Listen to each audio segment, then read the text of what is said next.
Salam Media Sriwijaya. Seorang pria berpakaian merah nekat membobol kotak amal di Masjid At-Taufik. Aksi pelaku terekam CCTV masjid yang berlokasi di perumahan Puri Nirwana Residence, Desa Sukaraya, Kecamatan Karangbahagia, Kabupaten Bekasi tersebut. Dalam video yang viral di sosial media tersebut, Rabu tanggal 7 Desember tahun 2022, sekitar pukul 11.15 waktu Indonesia Barat tampak pelaku masuk masjid dan berpura-pura salat.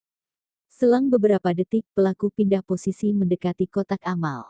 Saat itu, pelaku kembali berpura-pura salat dan memindahkan kotak amal ke arah depan. Setelah itu, pelaku dengan cepat membuka kotak amal dan mengambil uang yang ada di dalamnya.